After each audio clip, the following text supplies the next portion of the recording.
listening to Aging Today, the podcast where together we explore the options to aging on your terms. When I get older, losing my hair, many years from now, will you still be sending me a Valentine? Birthday greetings, bottle of wine. If I've been out till 2:45, would you lock the door? Will you still need me? Will you still feed me when I'm 64? And now the podcast where together we discuss proactive aging on your terms, connecting to the professional advice of our special guests while creating better days throughout the aging process. Now here's your host, Mark Turnbull. And welcome to Aging Today. We are the podcast where together we explore the many options to aging on your terms. You can find Aging Today and our 4 years of past programs on our website. All you got to do is type in www.agingtoday.us. And you can also follow us on any of your favorite podcast channels such as Spotify, Pandora, Apple Podcasts, iHeart, Spreaker, and many others. So just go to your favorite podcast and tune in to Aging Today. Finally, I'd like to hear from all of our listeners.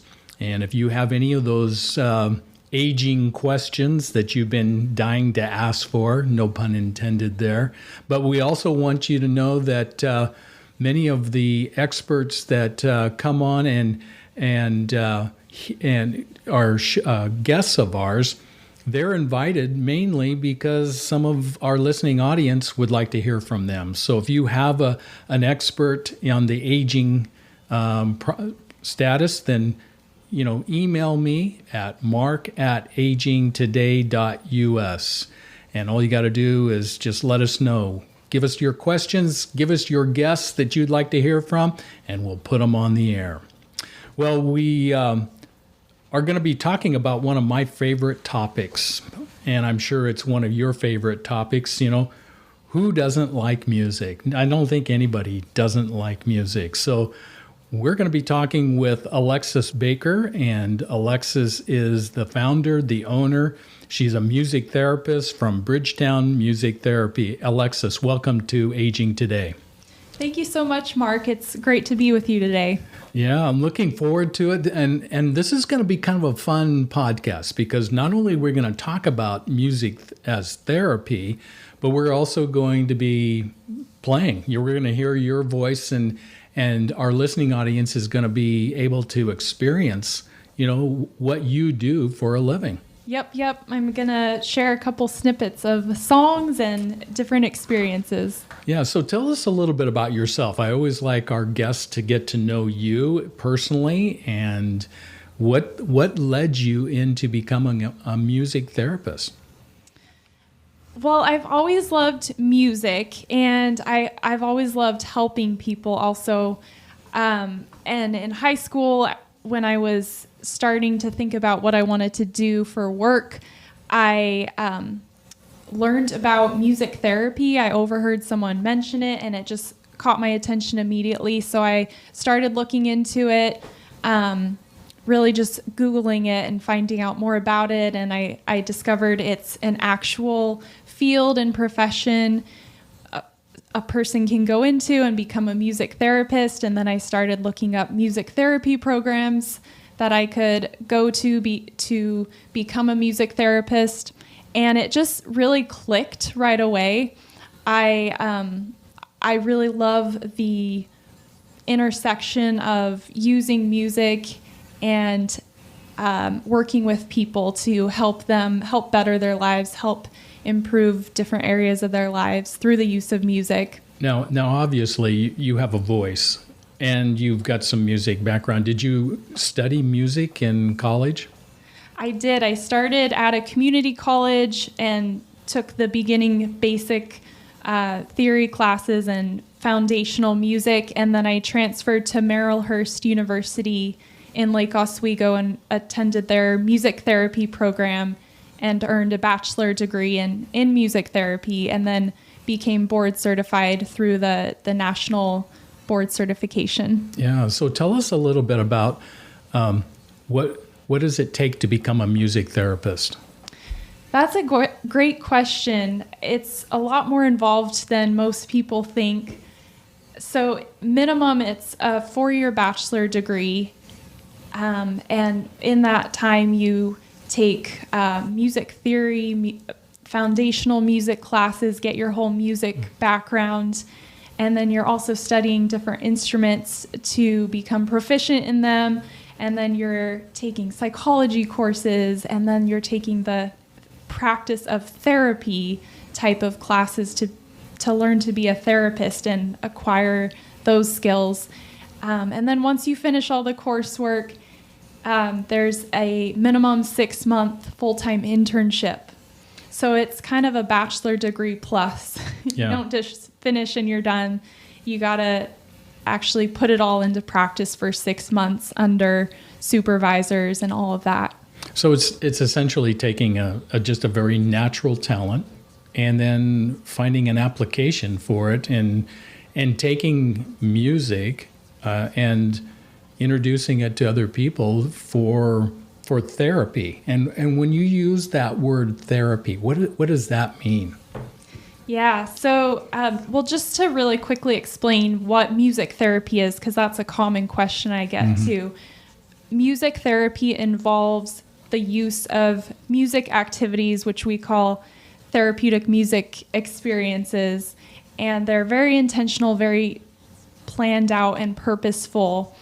But it also involves a therapeutic relationship, and that's where therapy comes in. So it's building that bond, building rapport between client and therapist.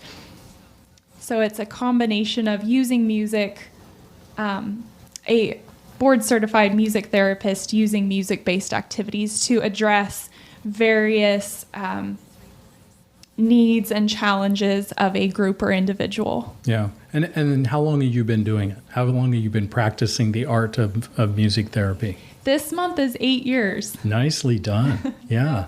Yeah. And over those 8 years, I'm sure you've grown a lot. I mean, every time any of us go to universities, that's the ivory tower, and then you get into the real world and you take all of that knowledge and you apply it on the street. Things change. What changed for you? Well, I started out not really knowing where I wanted to focus with music therapy. It was just this broad overview because music therapists work in all kinds of settings with all kinds of different populations of people. And so I didn't really know at first. And the first 3 or 4 years, I worked with a wide variety of populations, adults with developmental disabilities, children, older adults, mental health. And then about 4 to 5 years ago, the more I worked with seniors and older adults, the more I realized I really love this population. I really love working with them. And it kind of brought me back to childhood experiences of volunteering with Meals on Wheels and visiting the senior center and just loving visits to my grandparents' house and just really connecting with that age group and loving spending time with them. So that's where I decided to focus my music therapy work. Yeah. I would think that it's a lot like, you're connecting to the innermost being of another human being through music. It's a way of touching somebody's heart, their soul. Yes, definitely. Yeah. And you find that's a very special means to connect with people. Mm-hmm. Yeah, and I see all kinds of in-the-moment responses that just happen as a result of music and then that interpersonal connection too. Yeah. So when you're meeting with somebody for the first time, what kind of songs do you? Well, I'm assuming that you're just like any other artist. You're starting with whatever your audience brings to you. So you get to know them a little bit before you go to an actual event and sing. And so you touched them with the music that they want to be touched with.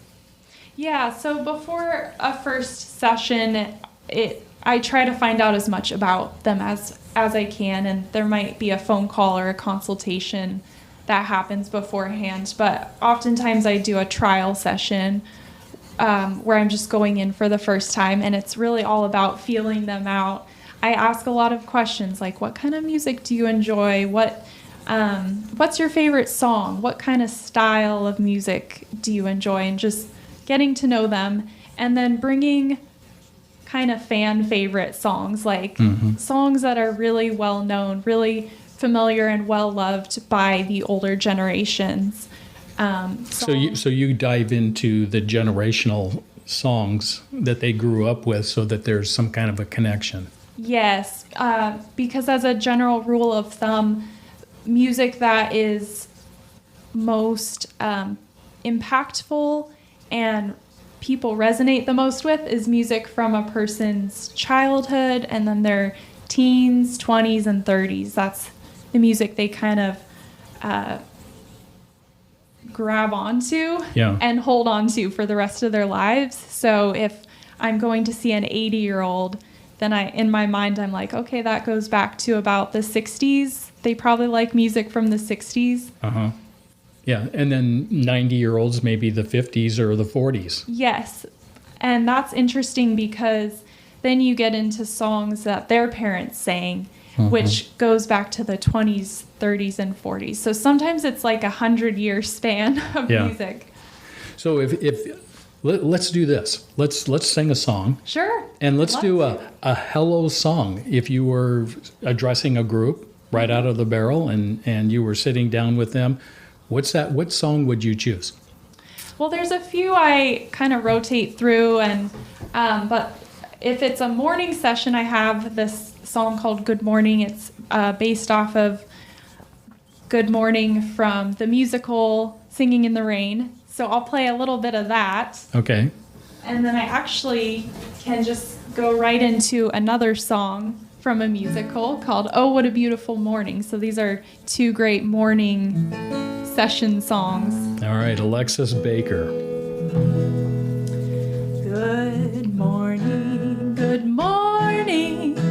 It's great to have you here. Good morning to you.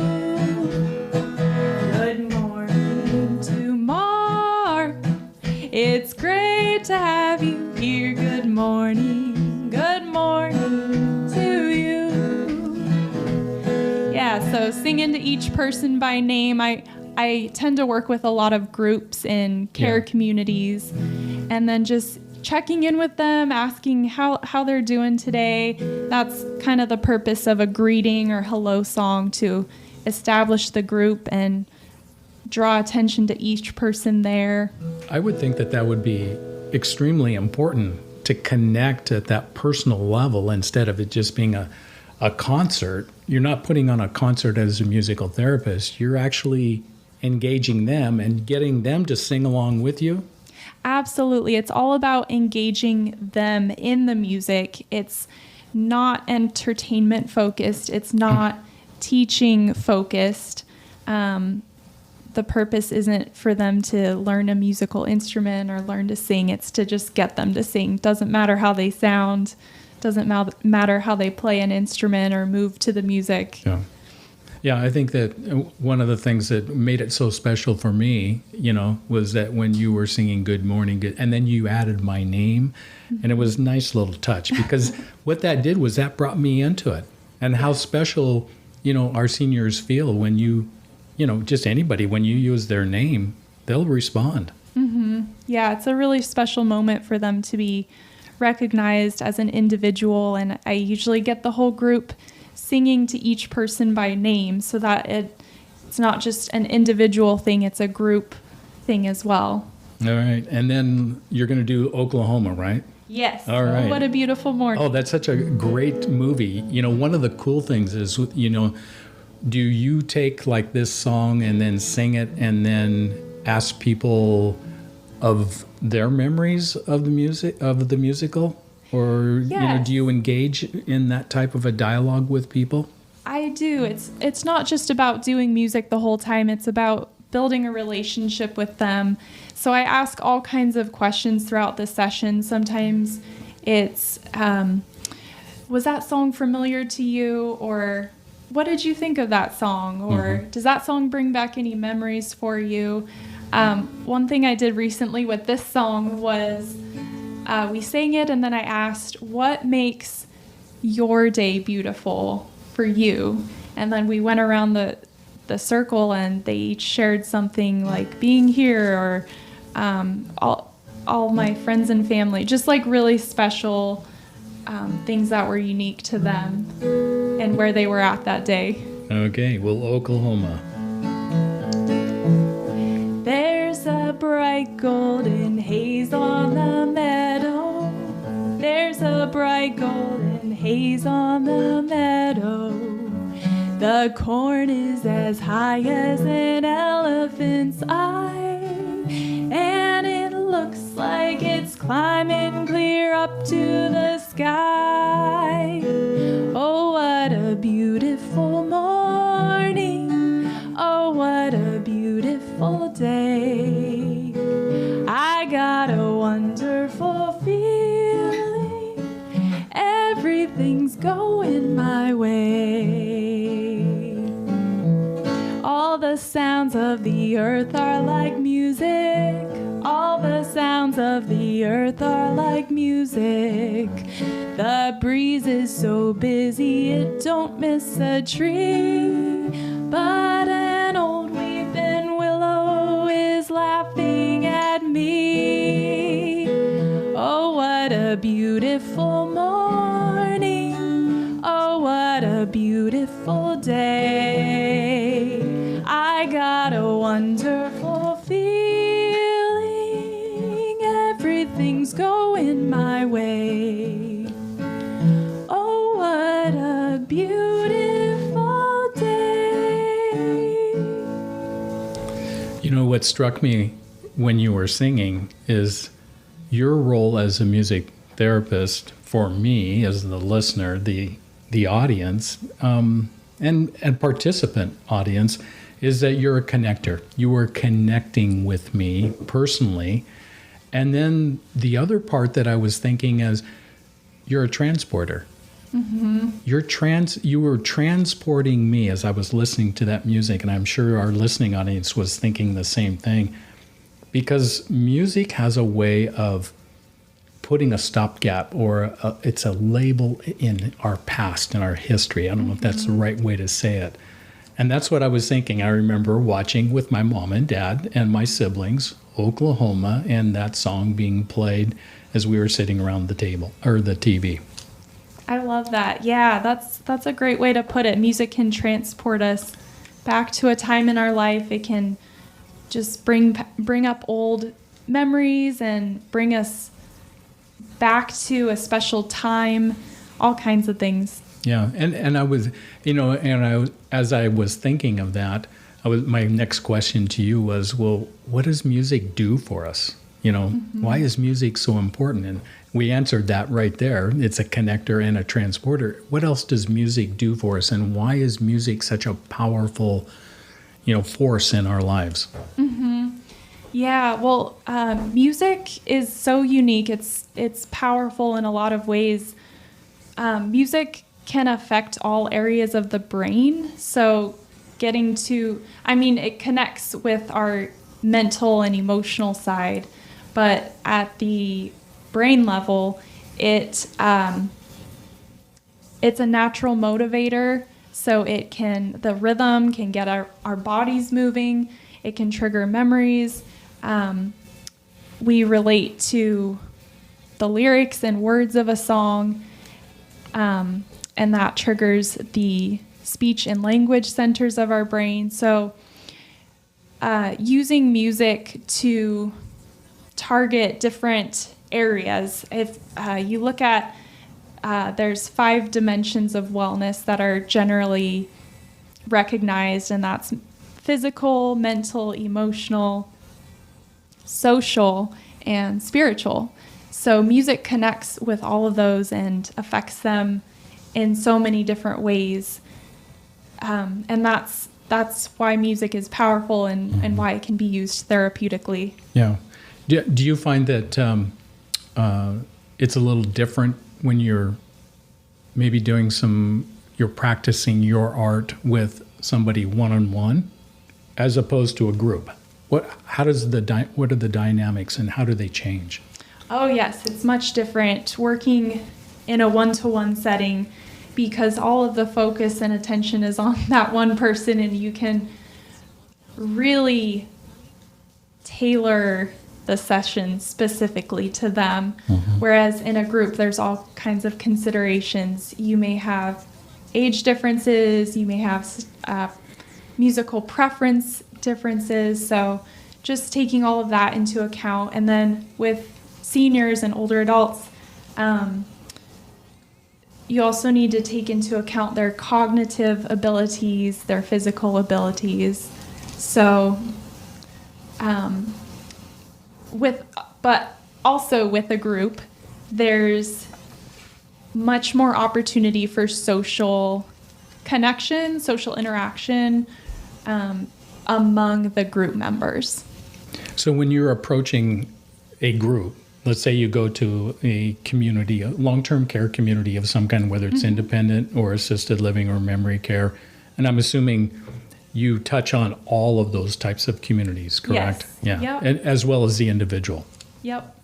So when you approach a group like that, how do you know what kinds of music to approach them with? Do you approach it from a theme perspective?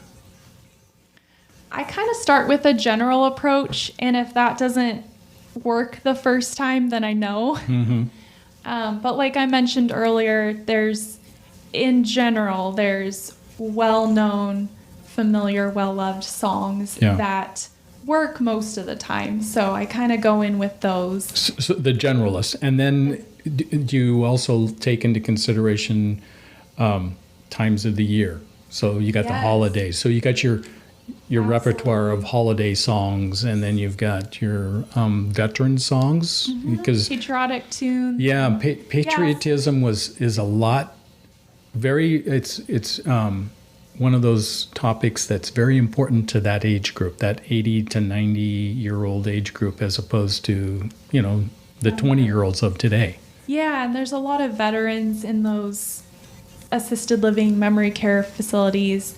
I do themed sessions occasionally, not every week, every session is a theme, but when it is applicable in some way, whether time of year or just a fun theme that, like, I can choose music that brings all the songs, all the music together in that session, then I'll use a theme. And then I also get song requests, and then if I don't know it on the spot, I'm learning it during the week, and then I tell them, I don't know that one off the top of my head, but I'll be sure to bring it back for you next time. Are you able to, like, if somebody hummed a few bars, you could pick it up and start the singing of it? Sometimes, I'm really more of I gotta sit down and really learn it to know it. Sure. What are some of the top songs of seniors? And we're talking. When we say seniors, because 65 and above is considered a senior, and the genre of songs are going to change every 10 years? Is that kind of how you take a group of people and what resonates with them with singing? Definitely, usually 10 years at a time. So as the years go by, we're starting to get more recent. Yeah. Recent meaning 70s and 80s now. But a few popular songs: Take Me Home, Country Roads, Sweet Caroline, 5 Foot. Well, Sweet Caroline is even popular with the 20-year-olds at the universities. Yep. Neil Diamond nailed that one. Spans the generation. That one does. And there are those songs that are timeless. Yeah. Yeah. So, and then there's a song like You Are My Sunshine that is still used as a children's song today, but generations back, parents would sing it to their kids. Those kids. Can we do that song? Sure. You Are My Sunshine, because I just love that song, and for those that are seniors in our listening audience today, as they're sitting there, you can just see the countenance of their face just light up. And there's something magical about that song. There is. It's one of my favorites. And you said it exactly. A lot of times I see faces just light up. If they have a lowered gaze, a lot of times their head will pop up and they'll join in singing, and their eyes will become more engaged, and those kind of responses. You are my sunshine, my only sunshine. You make me happy when skies are gray.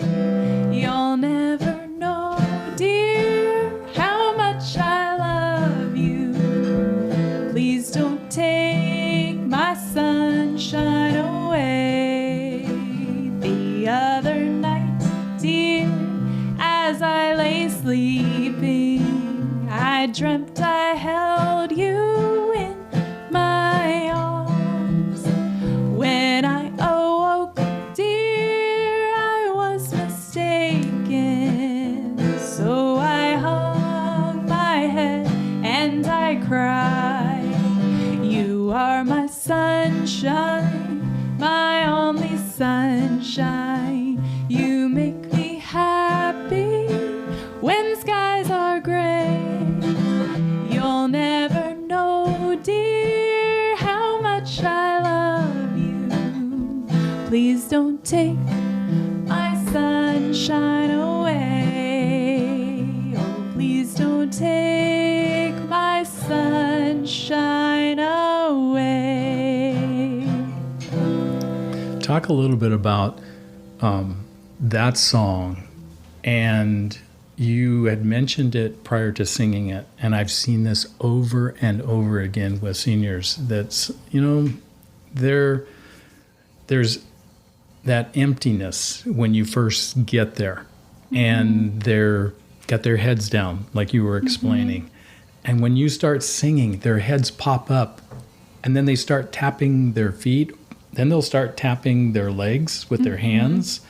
And it's just incredible, the transformation that goes on.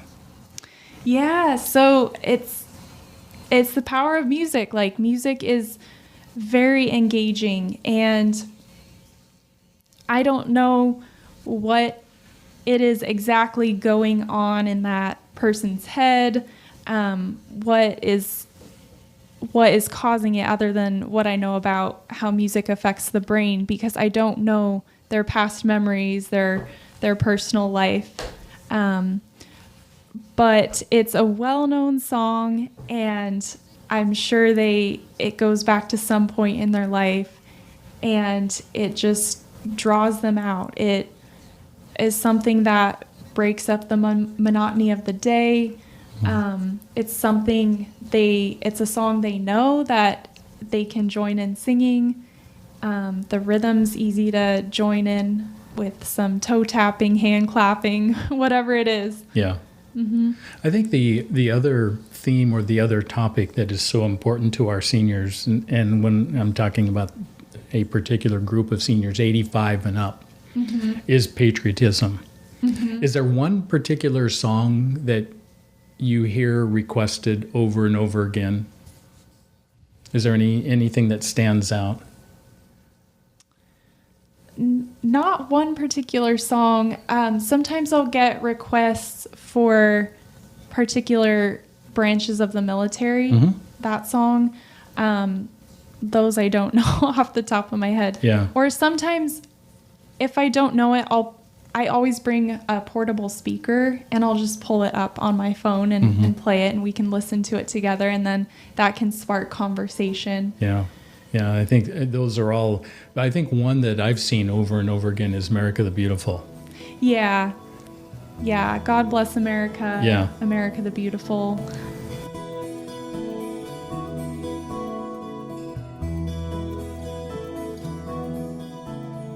You're listening to Aging Today with Mark Turnbull. And today, Mark is talking with music therapist Alexis Baker, owner of Bridgetown Music Therapy.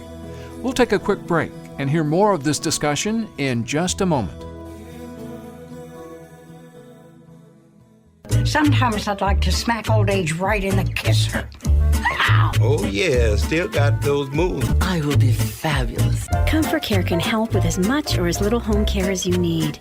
From medication reminders and meal prep to everyday chores and errands.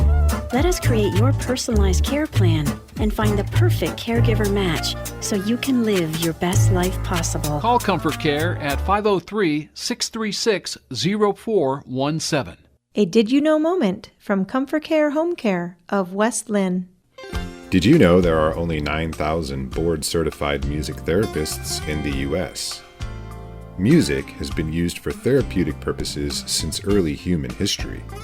A scientific basis for music therapy only emerged after World War II, and the term music therapy was introduced around 1950. More information about music therapy can be found at the American Music Therapy Association's website, musictherapy.org. This Did You Know moment is brought to you by Comfort Care Home Care of West Lynn.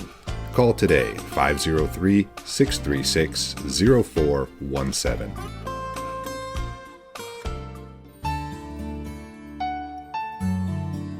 And now more of Mark Turnbull's conversation with Alexis Baker, owner of Bridgetown Music Therapy, on Aging Today.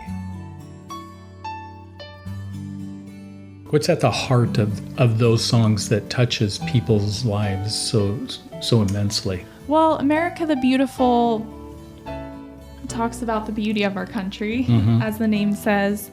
And then God Bless America brings in the religious aspect. Or the spiritual side. Yeah. I think that's probably it. Yeah. I think you're right. And that generation, the two most powerful forces in their lives are the patriotism, the love of the land, and the love of their God. Yeah, God and country. Yeah. And that's where country started, right? Yeah. Yep. Let's do America the Beautiful. Would that be okay? Sure. I just got to remember what key I usually do it in. Yeah, and that's another question I was going to ask you. You know, when you're talking and you're in a group like that, being a female, your voice is up there. So how do you bring your tone or the key down to where the average person is? Because you got a mix of females and males. Yes, I do change the keys of songs. I'll transpose it sometimes to work better for older voices, because as you age, your voice does tend to get lower too. So that's another thing, not just male and female differences, but age plays into it too. So over the years, I've been training my voice to go lower because I'm kind of more of a mid-range. I'm not a soprano, and I'm not a true alto, so it's called a mezzo-soprano. Mm-hmm. But yes, that is important to meet them where they're at vocally. Yeah. I've been told I'm tenor. Okay. And people ask me to sing 10 or 12 miles from here. There you go.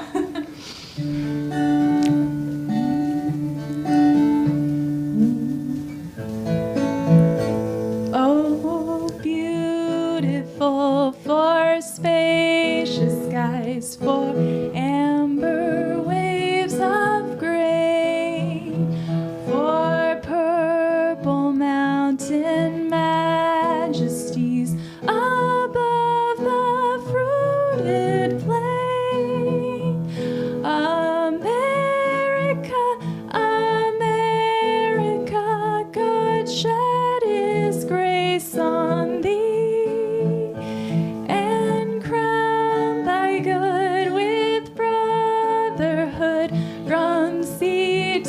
Shining sea.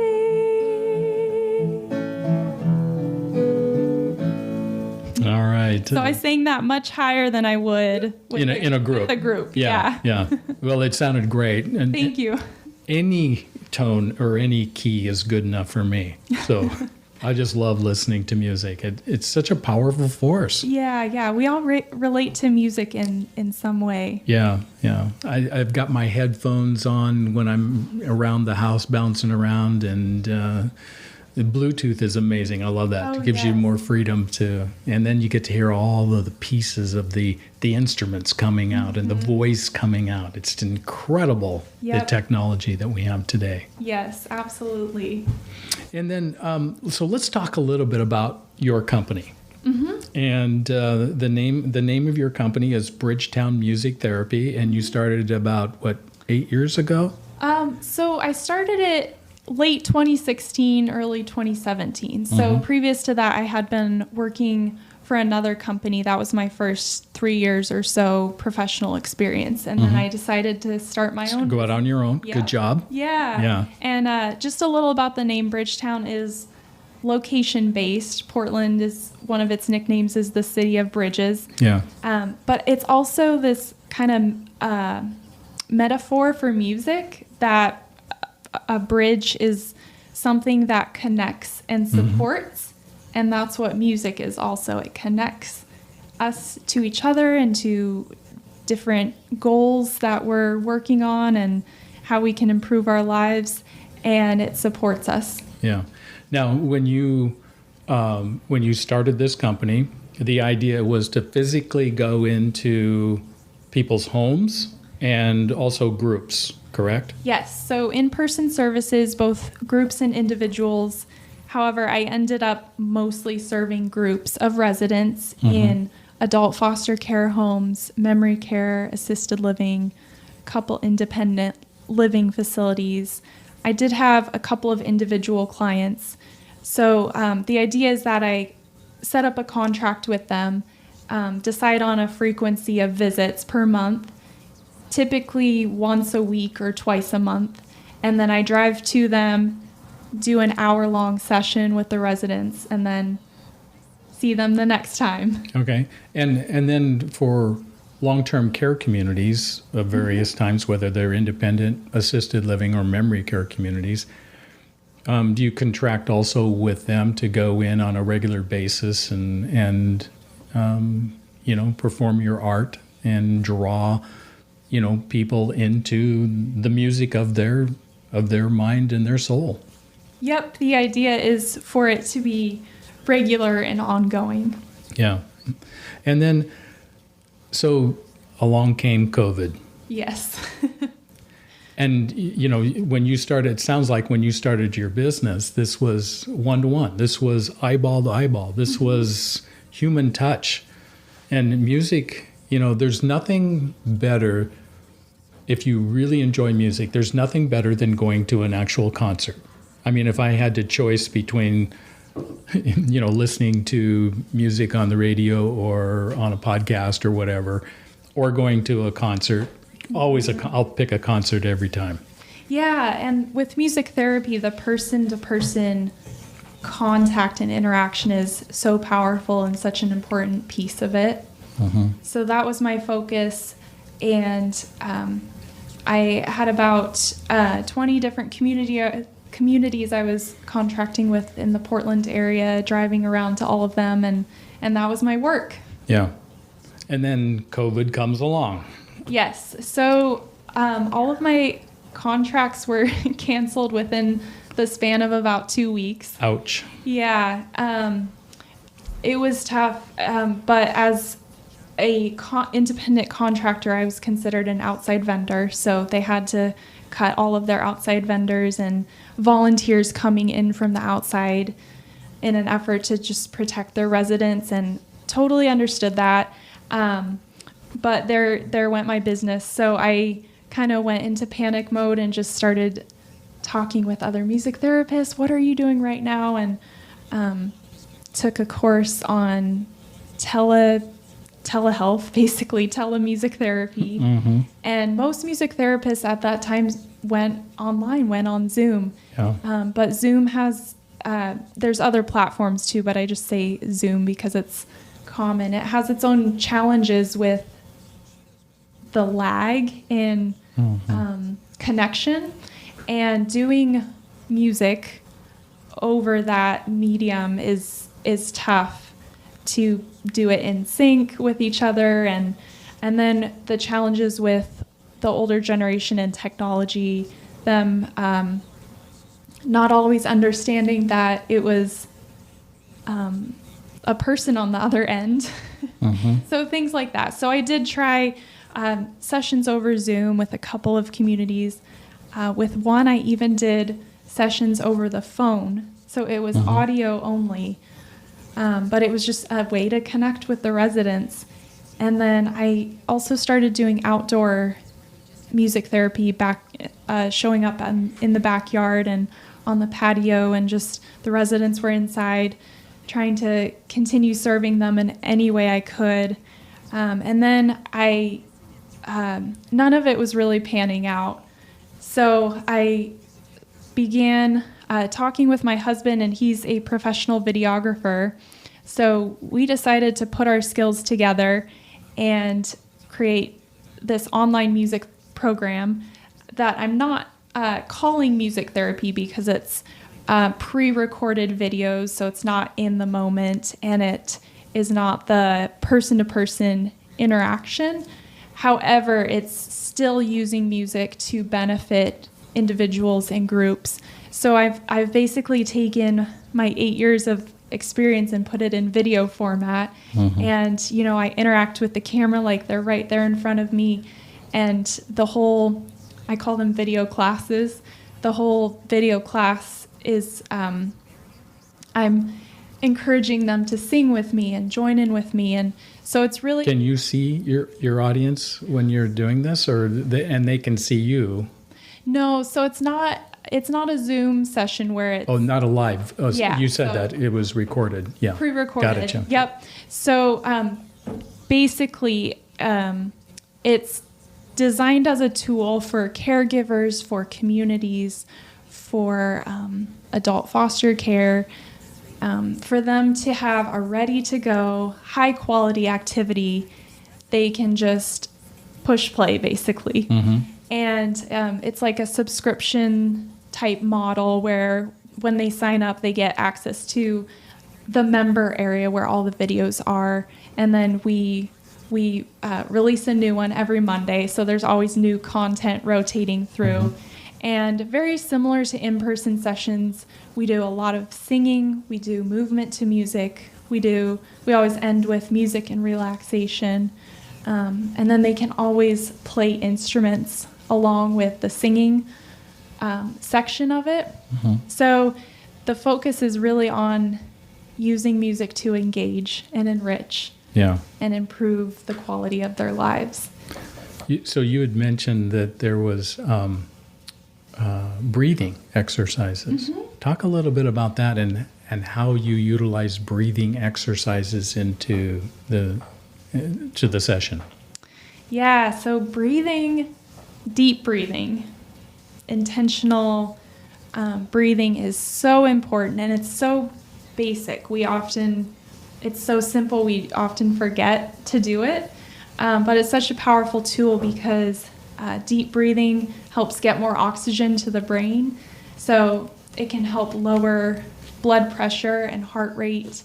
It can help increase energy levels. It can help improve mood, improve sleep, all kinds of things. So the breathing is just a short piece of it, but I like to kind of end the session with that. So I just walk them through deep breathing and what it involves. And if you'd like, I can share a song I use with them. Yeah, let's describe that. You can't show our listening audience, but you can describe it over the waves here.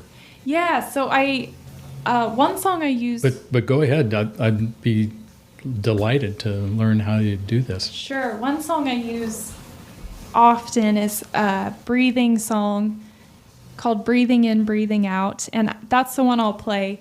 But I also utilize instrumental, calm, relaxing guitar music.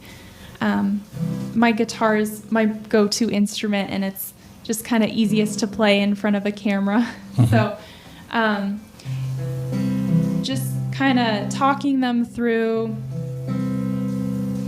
belly breathing, where you really use your diaphragm to push the breath in and out. So let's start by go ahead and place your hand over your belly, and we're going to take a deep breath in through the nose,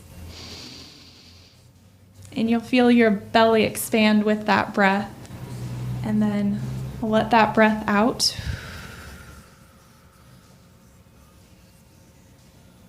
And we're just going to take as much air in as we can. Deep breath in and out. Deep breath in and out. And as I sing this song, you can just relax to the music if you'd like. You can close your eyes if you'd like. But I encourage you to do some deep breathing along with me and along with the song.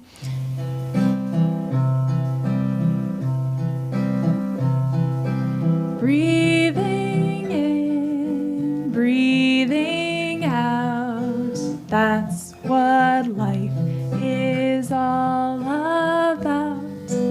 Breathing in, breathing out. That's what life is all about.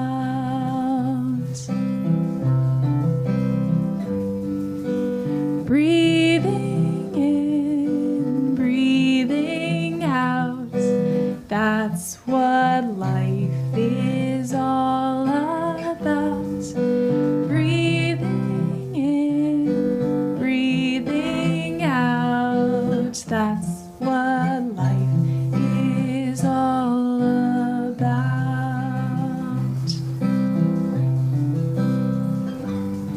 Let's take 2 more deep breaths together. In and out. And deep breath in and out. All right. I can see a difference. Yeah. You really can. A lot of people can just right away, because deep breathing helps immediately. Yeah. And what you were describing earlier, the deep breathing is what brings oxygen up into the brain. Mm-hmm. And, if you're living with dementia or various types of dementias or any other neurological, function or, disease or long-term chronic illness, you've got, it's important to get the oxygen moving. Yeah, it's highly beneficial and often underestimated. Do you see mood swings where people's moods can actually be elevated? Yes, and also on the other end of that, so positive mood increases, but also it helps release stress and anxiety. And a lot of times with my in-person groups, they'll say, I'll ask them, how are you feeling after that? And they'll say, ready for a nap. And that just shows the relaxation involved, the release of stress and anxiety, the lowering of the blood pressure and heart rate. Sure. Yeah, I can definitely see that for sure. Mm-hmm. So share a couple of moments where you've been able to walk people through. Are there any that stand out where people's countenance change dramatically? Oh, yes. So I would say my favorite interactions and responses to music are when a client finds their voice again. So I've had a handful of experiences where it's an individual who just had a stroke, for example, and they have lost the ability to speak. But I bent down to their level, got eye level with them, and started singing a song, You Are My Sunshine is usually a good one to start with.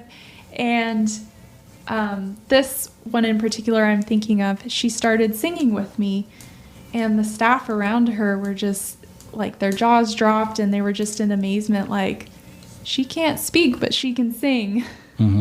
Yeah. And then with other dementia patients, just they lose a lot of that ability later in the progression of disease, the ability to speak and express themselves. But they can do it through music and by singing a song, and you see the expression appear on their face where previously to the music it wasn't there. Are you doing anything with hospice? Not currently. I did have a contract with a hospice organization that ended with COVID, and I haven't restarted it yet. But I was working with hospice. It's for me personally, it's not my area of focus, but I had a wonderful subcontractor who was helping me serve that client. I really personally love working with the memory care individuals, individuals in memory care. There's something about it with music. Yeah, there really is. We had a caregiver, this was a few years ago, and he was self-taught as a musician, and he played 4 or 5 different instruments, and his favorite was the cello. So he would take the cello and to many of our clients that were on hospice, and he would just play the cello, and the clients just loved him. He was just amazing, and it was just so soothing and so peaceful.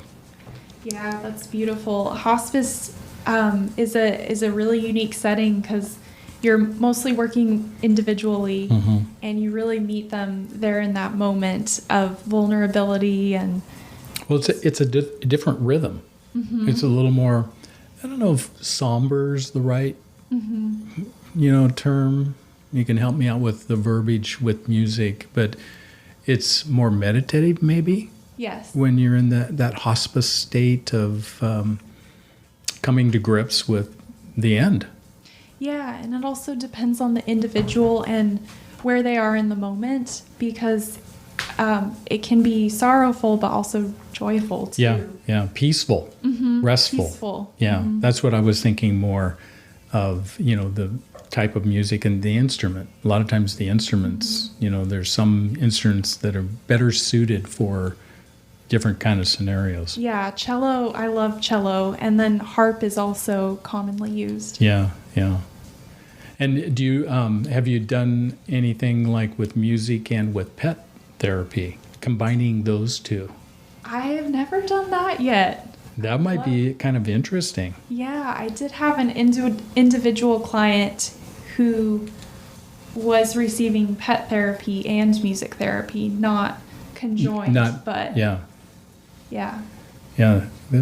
He really connected with dogs specifically. But yeah, that would be a fun combination. One area I have gotten into though is the intergenerational setting. So young kids and seniors combined, and that's a really fun, just bringing those two age groups together, like preschool age kids and older adults. Well, it seems like those songs that the seniors grew up with, the one many of them are very transferable to the younger generation. Yeah, they can work for kids too, especially a lot of folk songs. Yeah.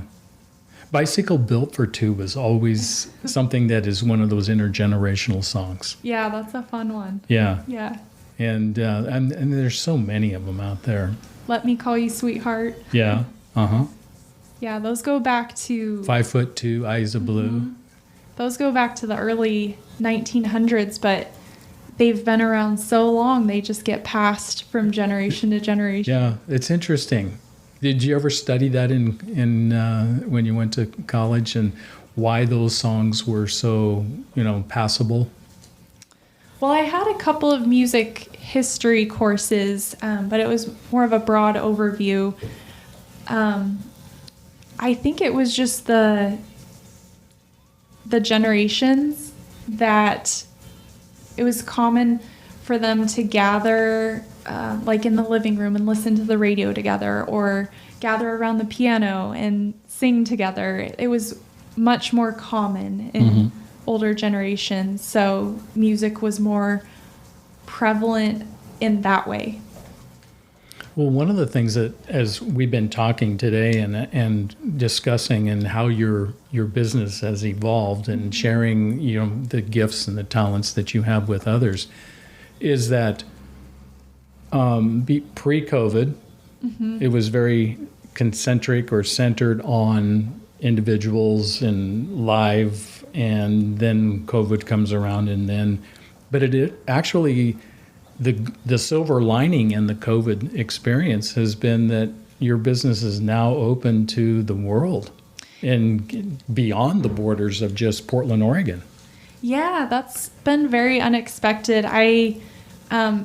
This online program is still fairly new, and I'm still building it up and developing it, but I have communities using it all over the country, and I even got a community in Canada unexpectedly. So wow. It's beyond Portland, Oregon, and even the United States. Yeah. I can imagine. We had somebody reach out from Japan wow. about aging today. Yeah. Which was kind of interesting, because we were talking about dementia.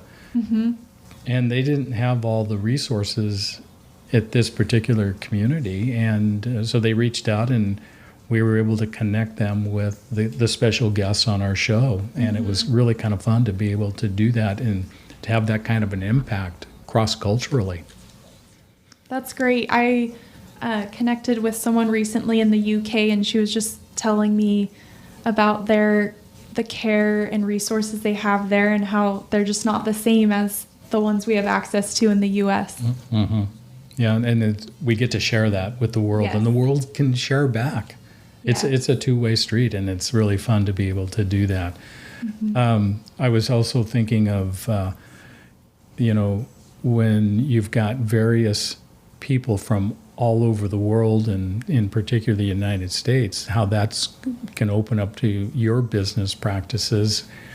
And but let's say there's somebody that is in North Carolina or in Canada, and they would like to connect with somebody, eyeball to eyeball, in person. Is there an organization, or how would they go about finding, a music therapist in their community? Yeah, so there's always the American Music Therapy Association. musictherapy.org is the website for that. And there's a search tool where it helps people find music therapists around the country, local to them. Local to them. Yeah, so that's probably the first thing they would start with. Yeah. And then... or they can tune in to you on your website, correct? I could absolutely help. What is your website? My website is bridgetownmt.com. And M like in Mark Turnbull. Yes, and the MT is for music therapy. Okay. But yes, it works for your name too. Okay, that's good. And that's a great way for people to connect with you on an ongoing basis. Definitely. And do you have an email as well? Yes, my email is Alexis, Alexis, at bridgetownmt.com. All right. Well, let's conclude today's show with some music to go out with. And if you were in a group setting right now, and how would you end it? I would end it with a closing song, a goodbye song, and one that's really well known is Happy Trails. And it's just a song that kind of says, keep smiling until the next time. So I always remind them, like, just like the song says, keep smiling until then. And Do you know the history behind this song? Do you know who sang it and made it famous? Roy Rogers and Dale Evans. Yeah. And many of our listening audience don't know that, but our seniors do, because they grew up on television Yes. with Roy Rogers and Dale Evans. It was their theme song, right? Yeah. It was. All right. Here we go. Happy trails to you until we meet again. Happy trails to you. Keep smiling until then. Who cares about the clouds when we're together? Just sing a song and bring the sunny weather. Happy trails to you until we meet again. Until we meet again. Fantastic. What a way to end our show today. And for our listening audience, once again, if they want to get in touch with you, Alexis, how would they go about doing that? My website is the best way, bridgetownmt.com, or that email, alexis@bridgetownmt.com. And you don't have to live just in Portland, Oregon. You can be anywhere in the world and connect with you and have the impact that that you can have one-on-one with somebody in a community or individually. Yeah, we have an online program accessible anywhere. All right. And then and your email one more time. Sure. It's Alexis, ALEXIS, @bridgetownmt.com. All right. What a pleasure to have you here. And we'd love to have you come back into the future and share a little bit more after we got to know you a little bit here. Let's take a deeper dive. And maybe what would be really cool would be to do an actual, if you were in front of an audience, which you are, it's just a worldwide audience. Yeah, I love that. And just have a 20-minute, session of transporting us back into time through music. I love that. All right, let's do it. Thank you so much for having me on. Yeah, I appreciate it. I also want to thank our show sponsor, Comfort Care Home Care of West Linn, Oregon. The Comfort Care team at West Linn is devoted to assisting you to live your best life possible. This is Mark Turnbull, your host. Thank you for tuning in to Aging Today, the podcast where together we explore together the options to aging on your terms. Join us again next week for another lively discussion on Aging Today. And our special guest next week will be Elaine Sanchez from caregiverhelp.com. Remember, we're all in the process of aging, and as we age, we really are better together. So stay young at heart. You make me feel so young. You make me feel like spring has sprung.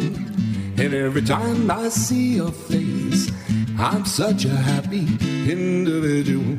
The moment that you speak, I want to go play hide and seek.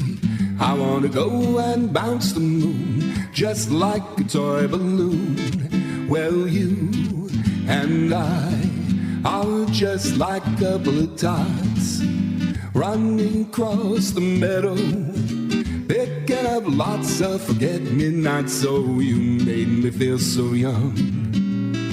You made me feel there are songs to be sung, bells to be rung, and a wonderful fling to be fun. And even when I'm old and gray. You've been listening to Aging Today, where together we explore the options to aging on your terms. Join Mark and his guest next week for another lively discussion on proactively aging on your terms, connecting you to the professional advice of his special guests, with the goal of creating better days throughout the aging process. Your host has been Mark Turnbull. Join Mark and his guests every week on Aging Today, your podcast to exploring your options for aging on your terms. And even when I'm old and gray, you make me feel the way I feel today. 'Cause you make me feel so. You make me feel so. You make me feel so young. so young. You make me feel so young. You make me feel so young.